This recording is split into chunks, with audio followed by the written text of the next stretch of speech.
Hey everyone, this is going to be my last video for a little while. I've been making YouTube videos for 11 years now. First with the Catfish and Carp YouTube channel, then with this, the Outdoor Boys YouTube channel. And believe it or not, I've made 1,110 videos. It's been a wild ride. The amount of time and energy that I've dedicated to making YouTube videos is hard to communicate. So many late nights editing and packing and unpacking, camping with pneumonia, building log cabins while injured. But it's been a tremendous adventure, and it's allowed me to provide for my family while making wonderful memories with my wife and kids. I'll see you guys later. What happens when, being really popular online starts to feel, well, a bit much? We're starting this deep dive looking at a pretty striking example of that. Exactly. We're talking about the Outdoor Boys YouTube channel. Huge following, right? Huh. Nearly 15 million subscribers. Yeah. And they've just announced it's ending. Yeah, it's quite the news. A channel so well known for wholesome family adventures in the outdoors, calling it quits.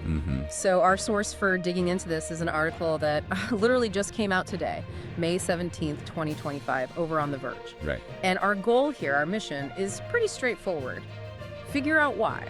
Why is Luke Nichols, the guy behind it all, stepping back from such a massive success? Well, the article points straight to Nichols himself for the answer. He's been apparently quite clear about it. It really boils down to the sheer impact of the fame. Impact on what, exactly? On his life and his family's life. Their ability to just live, normally. It just got too overwhelming. Okay, 15 million subscribers on YouTube alone. That's already like a city's worth of people watching. But there's another number here that really blew my mind. Oh, yeah? Nichols estimates his videos have racked up something like 4 billion views on other platforms. 4 billion. On top of the YouTube views. Yeah, on top of the 2.8 billion he already has on YouTube itself. Wow. Okay, so add that up.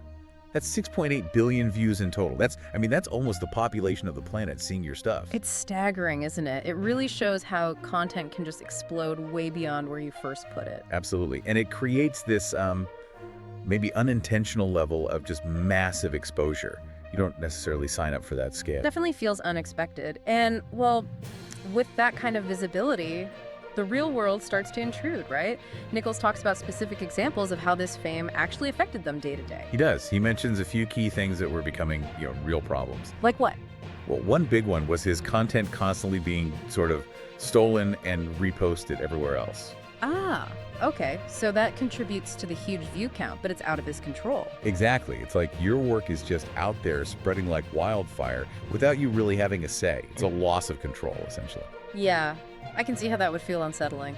He also talks about just the sheer number of fans trying to get in touch, right? Oh yeah, the volume of messages, emails, whatever, just trying to contact him directly. Must have been relentless. It really highlights this dynamic we see more and more.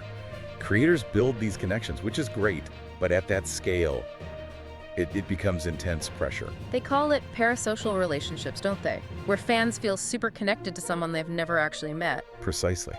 And that feeling can then translate into this expectation, this demand for direct interaction, which becomes, frankly, impossible to manage. And it wasn't just online, was it? He mentions people wanting photos when he was just out. Photos stopping him for chats, when he's just trying to live his life. Blurs those lines, definitely, between the public persona and the private person. It really does. Think about it. Every time you pop to the shops or take your kids to the park, potentially becoming a public event. Yeah. That really changes your whole relationship with public space, with privacy. It chips away at it. And I guess that leads directly to why he's ending the channel now. He says he wants to stop the problem before it gets even worse. Exactly. Before it reaches a point where the normal life just isn't really on the table for his family anymore. So it's like drawing a line in the sand, protecting them. It seems very much like a proactive decision, yeah. Choosing family well-being over, more subscribers, more views, more success. Which is quite a statement in today's creator economy. It really is. It makes you wonder, though, do you think there might be other pressures, too? Like maybe just the constant grind of making content for the algorithm? The article focuses on the fame aspect, but... That's a fair point, the constant demand. The article does give us a timestamp for the announcement, just for context. It was 4:41 p.m. UTC today, May 17th. And it's interesting seeing it pop up so prominently on The Verge. in their main news section, listed as one of the most popular stories right away. Yeah, that tells you something, doesn't it? It's not just niche YouTube news. No, it signals this is seen as a bigger deal within the tech and online media world. It resonates. Maybe it reflects a kind of growing awareness about the downsides, the hidden costs of this kind of massive online fame, even when it's for something positive like Outdoor Boys. Could be. Perhaps a shift in perspective for creators and maybe even for audiences about what success online really means and what it costs. So, wrapping our heads around this, we've got this hugely successful creator, millions of fans, billions of views, and he's stepping away. Not because the channel's failing, but because the success itself became too much, too invasive for his family's life. That's the core of it, yeah. The sheer scale of the attention started to erode their private life.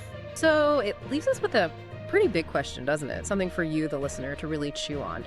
What does this whole Outdoor Boys situation really tell us about the true price of being huge online today? You know, where do we draw that line between someone's public work and their private life, especially when fame kind of just happens to them? And what does this mean long term for other creators, for their families, navigating this digital world where the boundaries seem blurrier than ever? Yeah, definitely a lot to think about there.